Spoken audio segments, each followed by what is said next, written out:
그런 우리가 오해하는 게 하나 있어요. 많은 분들이 오해하는 게 개성공단 근로자들은, 북측 근로자들은 선발돼서 온다 이런 얘기를 하죠.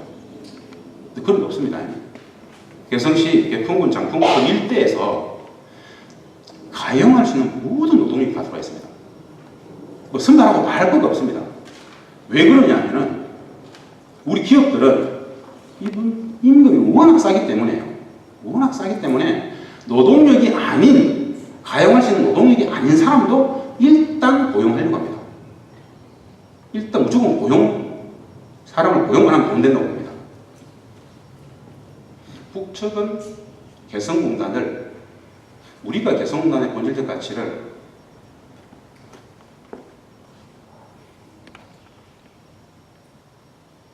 개성의 본질적 가치를 한반도의 평화를 위한 경제, 경제를 위한 평화 프로젝트, 경제 프로젝트 이렇게 얘기합니다. 북측은 개성공단을 경제적 관점에서 했을까요? 이거 우리식 인식입니다. 자본주의적 시장 경제적 관점 속에서 인식입니다. 북측은 경제적 관점에서 최초의 개성공단을 한 게 아닙니다. 무슨 뜻이냐면요. 이 북측 근로자들 임금을 제가 말씀을 드리는 건데요. 2003년도에 청와대 한반도 평화체제 담당관으로 있으면서 개성공단 근로자들 노동 규정 협상을 해야 됩니다. 개성공단 근로자들의 임금은 최저임금 기준이 아닙니다. 기본임금이라고 그러는데요. 여기 호봉이 없습니다. 1년 차든 10년 차든 똑같은 기본임금에서 시작합니다. 매년 누구나 똑같습니다. 기본임금을 어느 수준에서 시작하느냐가 굉장히 큰 중요한 이야기죠. 굉장히 중요합니다. 그래서 당시에 정은 통일부, 산자부 부처 공무원들을 중국도 베트남도 다 보내가지고 적정 임금을 산출하기 위한 기준들을 잡아봤어요. 그리고 개성공단에 들어가려고 돼 있었던 우리 기업인분들 만나가지고 공청회까지 해가지고 우리 내부적으로 합의했던 금액이 있습니다. 마지노선은, 협상을 해서 마지노선은 200불이면 적정하다고 봤습니다. 북측 근로자들 한 달 임금, 기본임금이 200불이면 적정하겠다. 그래서 150불부터 임금 협상을 해가지고 200불에서 결론을 진짜 이렇게 가져갔었어요. 근데 북측은 우리가 200불 줄 수 있고 150불부터 협상을 할 걸 알고 있었어요. 근데 그들은 협상장에서 적게 주기끼지 안 합니다. 김정일 국방위원장이 지시다. 50불이면 된다. 4분의 1 불렀어요. 땡큐. 바로 서명을 불렀습니다. 북측은 왜 50불이라고 불렀을까요? 개성공단이 빨리 성공했어야 되는 겁니다. 심천이 빨리 성공해가지고 2단계, 3단계, 제2, 제3의 개성을 쭉 챙겨야 되는 거죠. 김정일 국방이 이렇게 얘기했어요. 여기에 들어온다는 기업들이 대부분 동대문에 있는 아주 영세한 기업들이 들어온다는데 그 기업들이 빨리 성공을 해야 해주, 남포, 신의주 빨리 확산되지 않겠는가. 실제로 특혜죠, 특혜. 5% 상한선. 매년 그 임금은 아무리 올려봐야 5%를 못 올립니다. 그래서 50%에서 시작했습니다. 2003년도에 이 합의를 합니다. 2004년도에 50불부터 이제 지급을 합니다. 50불을 가지고 말입니다. 한 달에 4일 일요일을 다 근무를 하고 연장, 야간, 특허 다 해가지고 평균적으로 2004년, 5년, 6년, 3년간 북측 근로자들 한 달 평균 임금이 7만 원이었어요. 7만 원. 어떤 일이 발생하죠? 그러면 기업들은 돈을 벌 수밖에 없습니다. 1인당 7만 원을 주고 연장, 야간, 특허 다 해서 7만 원을 주고 돈을 못 벌면 그게 기업일까요? 이건 사장님들이 하는 이야기예요. 사장님들이. 우리 사장님들이 하는 이야기 제가 전달하는 겁니다. 개성공단에서 돈을 못 벌면 그것은 이미 기업이 아니다. 대부분 다 노동 집약적인 의류 공제 산업으로서 노임 땅으로 들어갔단 말입니다. 전기전자 마찬가지입니다. 어마어마하죠. 어마어마하죠. 그런데 여러분 2003년도에 그렇게 합의하고 2004년도부터 50불 시작했습니다. 2004년도 7월이 되면 노동규정상 임금 협상을 해야 됩니다. 매년 7월에 남과 북이 임금 협상을 하기로 되어 있습니다. 기업들 의견 수렴해가지고 임금 협상을 하죠.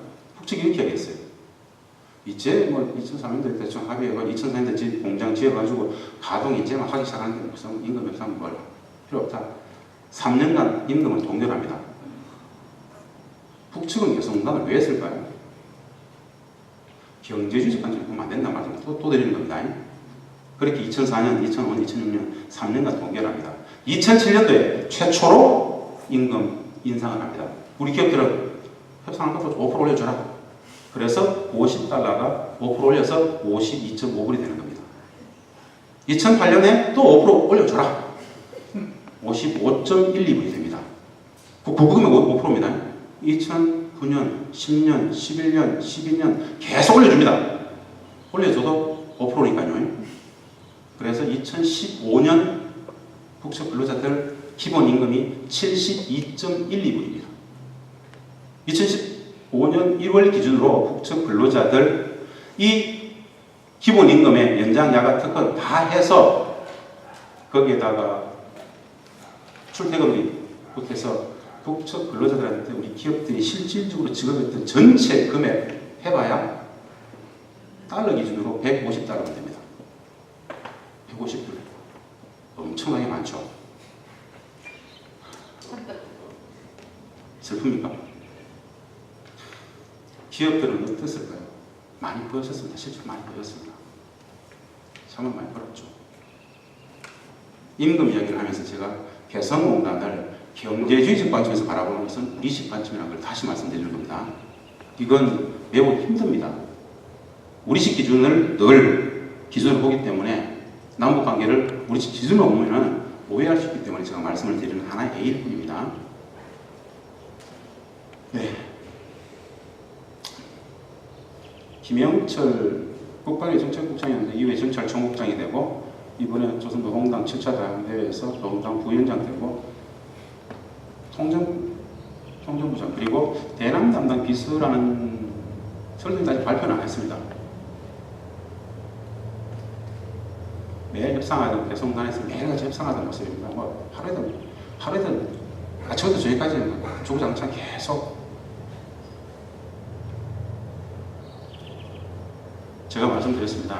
개성공단의 본질적 가치 평화 프로젝트, 경제 프로젝트, 안보, 통일, 상호중 화해협력, 공동군인 평화 번능의 장으로서 평화 프로젝트다. 경제, 북의 토지와 노동이 남의 자본기술을 만나가 세계 최고의 경쟁력을 가지더라. 왜 세계 최고의 경쟁력을 가지는지는 뒷장에서 말씀드리겠습니다. 엄청난 함수가 있습니다. 안보, 남북의 군사안보적 긴장이 고조될 때 완충장치, 안전장치 내지는 마주 달리는 폭주기관차를 제동시킬 수 있는 제동장치 역할을 했습니다. 왜냐하면 남과 북의 근로자들이 같은 공간에 있어요. 남도 북도, 북도 남도 개성공단에 남북 측 근로자들이 같이 있기 때문에 이 개성공단을 놔두고 다른 곳에서 어떤 액션을 군사적인 작전을 못 취합니다. 그래서 북측에 뭐 6만의 군대가 뒤로 물러섰다. 이건 별로 중요한 게 아니에요. 언제든 들어올 수 있으니까요. 중요한 건 물리적으로, 제도적으로 남북의 근로자들이 한 공간에서 같이 생활하고 있기 때문에 어떻게 할 수 없다는 거예요. 개성공단을 놔두고 군사작전 할 수 있겠습니까? 불가능합니다. 그래서 개성공단은 존재하는 것만으로도 엄청난 안보적 측면에서의 완충장치가 있다는 거예요. 우리가 평소에 있으면서 공기의 소중을 잘 모르는 것처럼 개성공단이 가동되고 있었을 때 실제로 그런 안보적 역할을 크게 했다는 것에 대해서는 사실 사람들이 잘 모르거든요. 아는 사람들은 국가, 대북, 통일, 외교, 안보 정책을 펼친 담에 있는 사람들은 압니다. 개성공단이 실제로 남북의 군사적 긴장이 고조될 때 그것을 어떻게 잡아주고 있는지에 대해서. 네 번째는 통일, 평화문화의 미래적 가치입니다. 다른과 차이들이 소통하면서 매일매일 작은 평화 통일의 사례들이 발현 축적되는 곳이더라. 이게 사실은 저는 가장 소중한 가치라고 봅니다. 남과 북의 적대관계는 불신은 오해에서 비롯되는 게 대부분입니다. 불신은 모르면 불신입니다. 오해가 이해가 되면 거의 어떻게 지면 불신할 게 없습니다. 같이 생활해 보니까 기존에 내가 몰랐던 것을 알게 됨으로써 기존 오해들이 이해가 됨으로써 대부분 거기가 다 끄떡이더라는 것이죠. 북도 남도 남도 북도 저곳은 말입니다. 그래서 기존의 60년 체제 대결 속에서 서로 몰랐던 부분들을 매일매일 알아가는 과정에 상호 교우작용이 일어나는 것입니다. 북도 남도 남도 북도 그러다 보니까 서로 배워요. 이해하고 포기를 걷게 됩니다. 그러면은 같이 생활해보면 말입니다. 싸울 일이 하나도 없습니다. 다만 가치관이 다를 뿐, 생활의 양식이 다를 뿐, 가치 규범이 다를 뿐, 진선미의 기준이 다를 뿐, 생활량이 다를 뿐, 다름이지 거기에 틀림은 없다는 것을 서로 확인하게 됩니다. 이 상황 속에서 남쪽 사람들은 가치관이 그렇기 때문에 이런 판단을 하고, 북쪽 사람들은 그 상황 속에서 저렇게 판단하는구나를 이해하게 됩니다. 이게 공동체예요. 하나의 공동체예요. 그럼 어떤 일이 발생하죠? 매일매일 그 다름과 차이들이 서로 이해되고 다 공유되면서 매일매일 작은 평화와 통일의 사례들이 발현, 축적되어질 것입니다. 몰랐을 때는 싸워요. 알게 되면 웃어요. 그래, 그렇지. 그래, 그렇지. 서로 배우게 됩니다. 60년대 다름은 참, 60년간의 체제와 제도가 다르다는 것은 많은 다름이 있습니다, 실제로. 그 다름들을 서로 배우면서, 그래. 고개가 신학으로 나도 모르게 끄떡해지더라. 말도 배워갑니다. 서로 말도 배워갑니다. 그런 측면에서 통일 평화문화의 미래적 가치로서 굉장히 큰 역할을 했다. 평화, 경제, 안보, 미래통일 상징으로서 존재하더라 라는 말씀을 드립니다. 경제적 이익에 대해서 말씀드렸습니다. 경제적 이익에 대해서.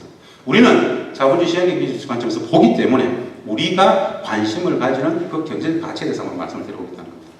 1대 30의 효과입니다. 1대 30의 효과.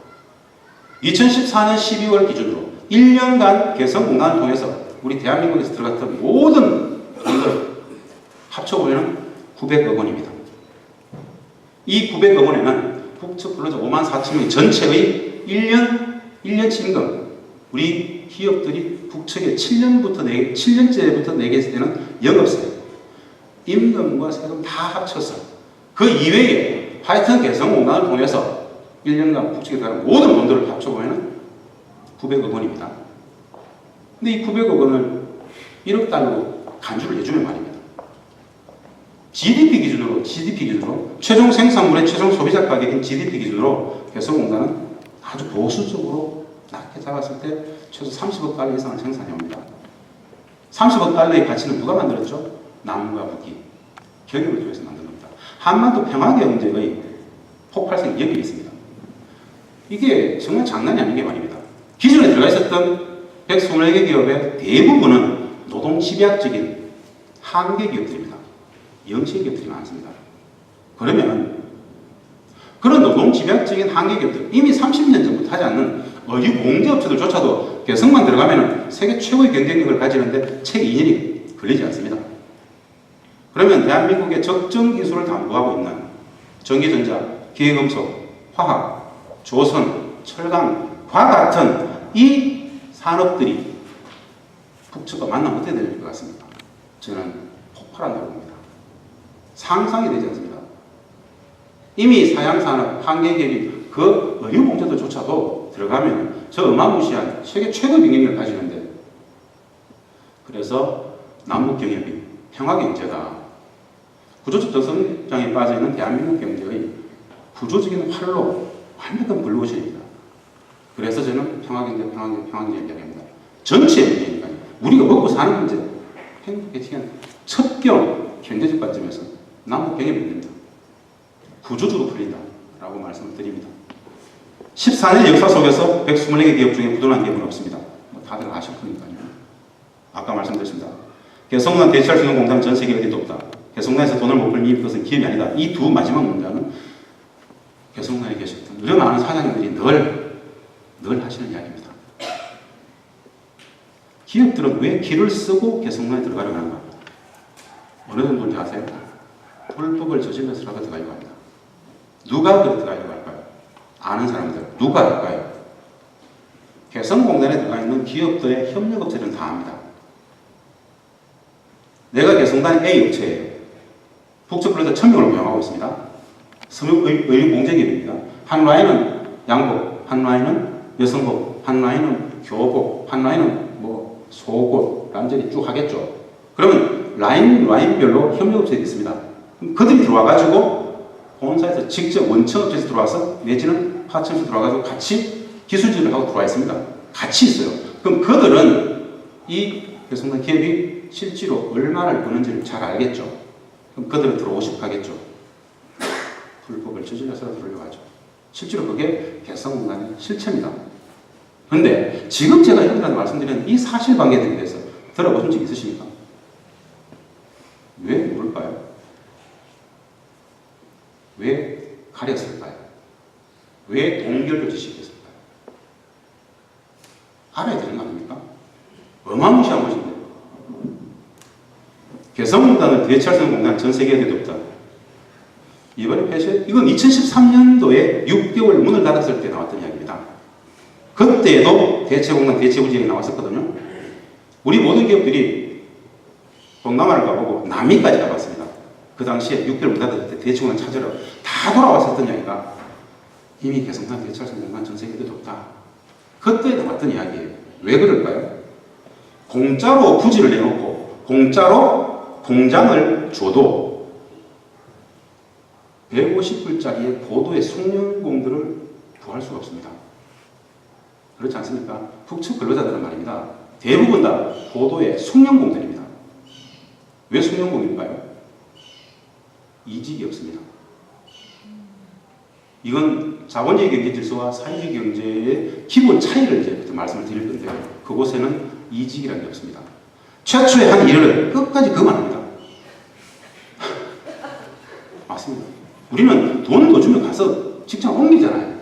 그들은 그것을 국가가 내준 고정 분공이라고 생각하고 그 일만 계속합니다.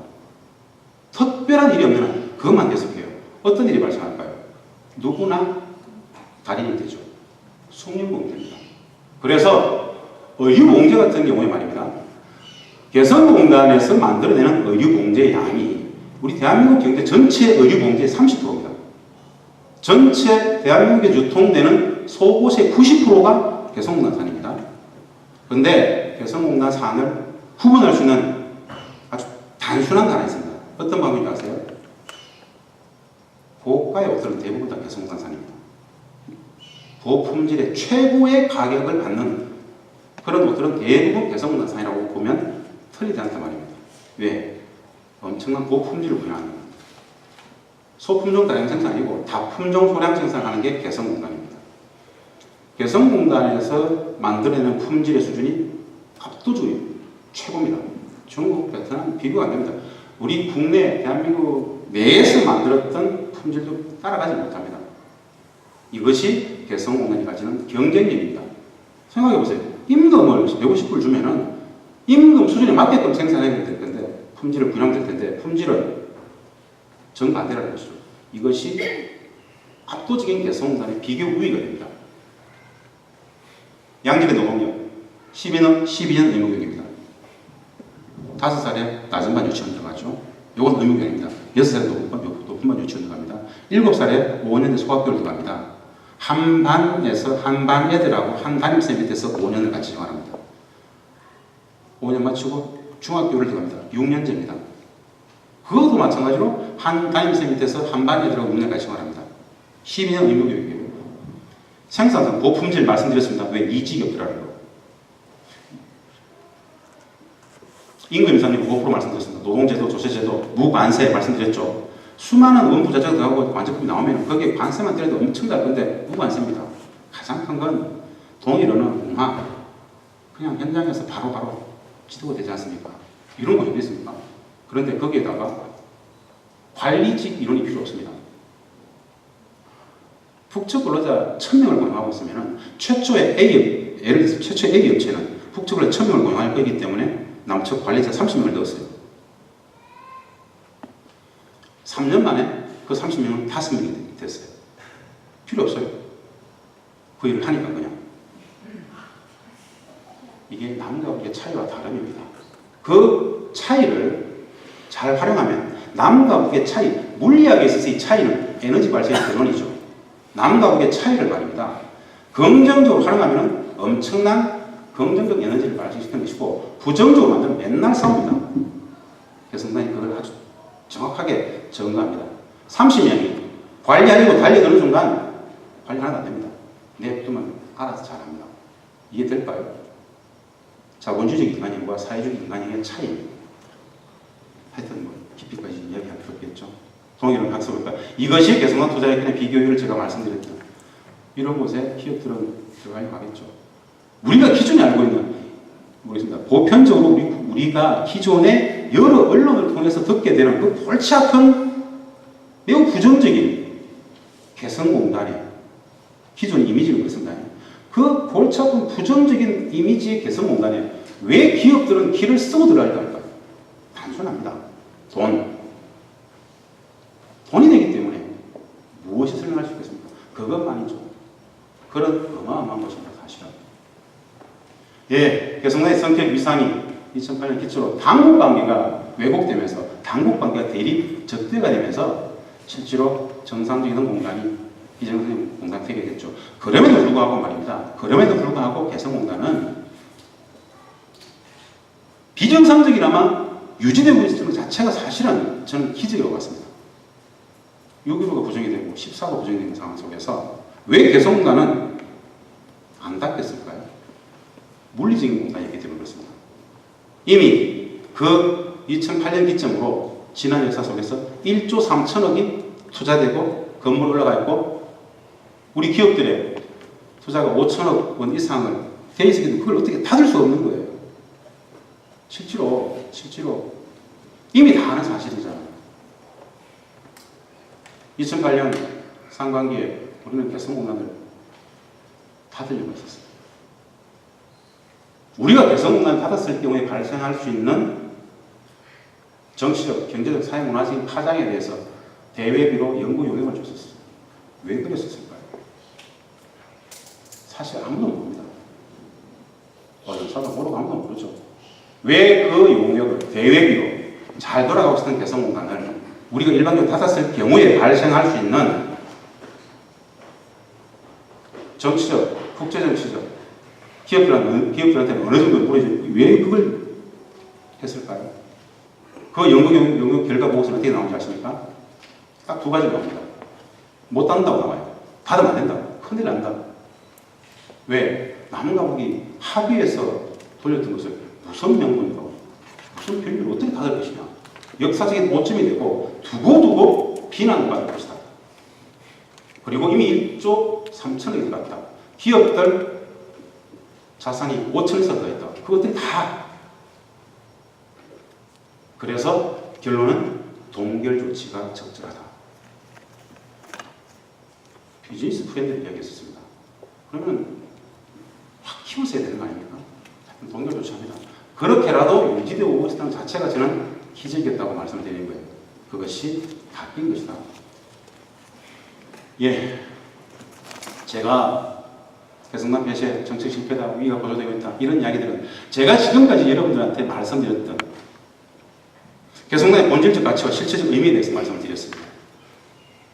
다르게 다시 본질적 가치 이런 겁니다, 실체적 의미 이런 겁니다 라고 드릴 필요가 없겠죠. 경제, 안보, 평화, 통일평화의 미래적 가치, 이 4대 본질적 가치를 안다면 남북평양, 평화경제는 매우 절박한 거구나 이렇게 인식하시면 됩니다. 그것이 바뀐 겁니다. 경제가 바뀐 것이고 안보가 바뀐 것이고 평화가 바뀐 것이고 통일평화문화의 미래적 가치들까지 바뀐 것이다, 닫힌 것이다 라고 저는 평가를 합니다. 저는 그것을 무지간한 정책 실패라고 봅니다. 다 바뀐 것이다. 예, 무지간한 정책 실패, 개성공단의 본질적 가치 실체에 대한 묻지, 본질적 가치는 그랬었습니다. 개성공단의 본질적 가치 말씀을 드렸습니다. 북측은 개성공단을 경제적 관점에 보지 않았다. 개성공단 부지를 내놓는 과정, 신의주에서 개성으로 오는 과정, 기본임금 협상 200불에서 50불, 토지. 북측은 저 100만 평을 내놨을 때 돈을 받았을까요? 왜? 돈을 안 받았습니다. 100만 평의 땅값을 안 받았다고요. 임대비를 안 받았어요. 받은 게 있다면 그걸 받았습니다. 저 자리에 있었던 군대 시설이 있었습니다. 군대 시설, 막사, 군사 기지잖아요. 그것을 10km, 15km 뒤에 물려야 되지 않습니까?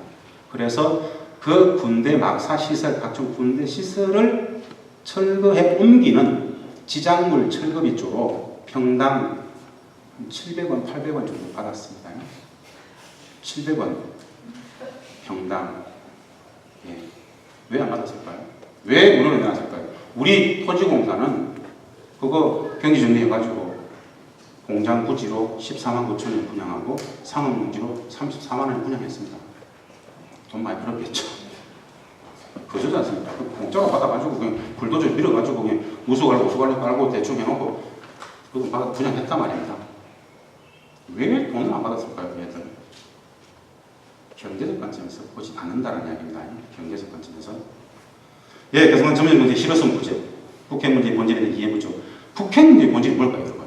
북한 핵 문제의 본질이 뭘까요?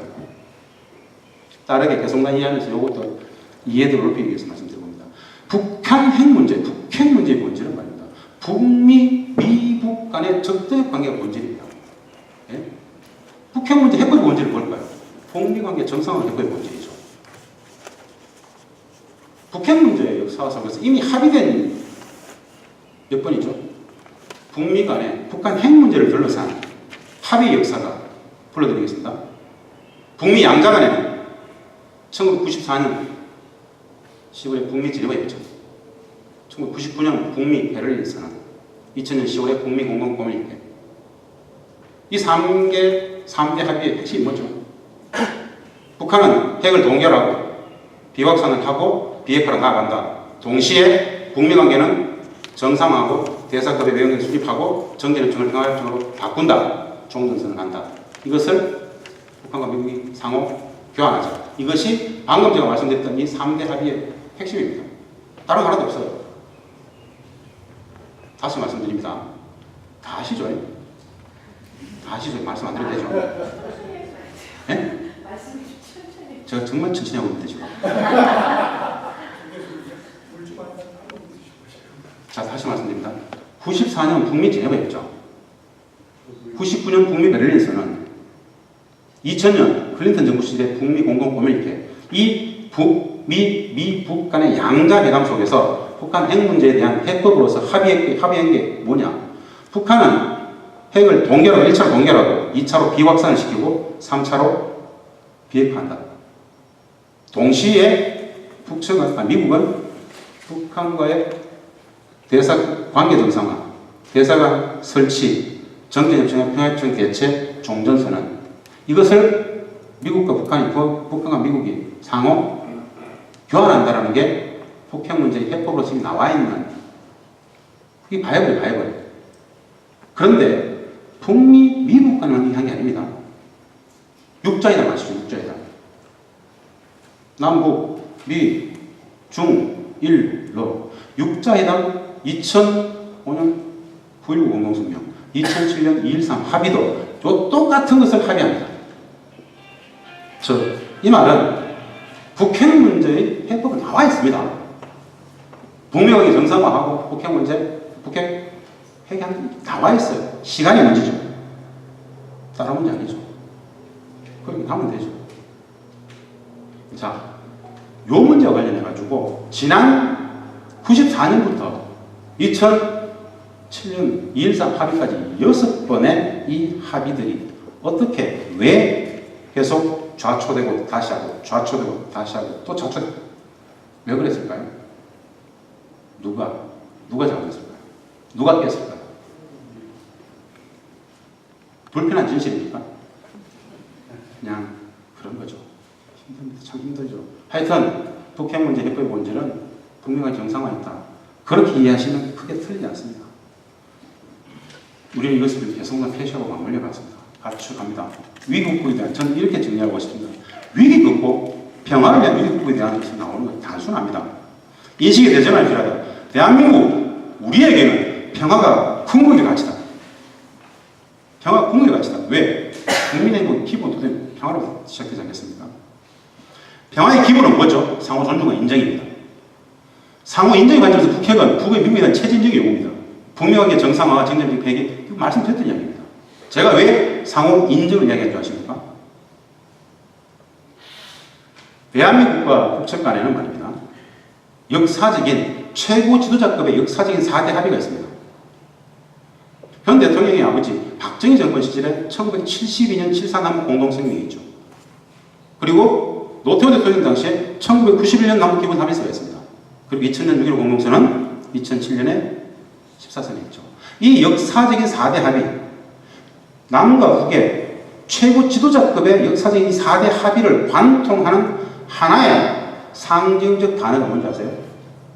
상호 존중입니다. 상호 인정.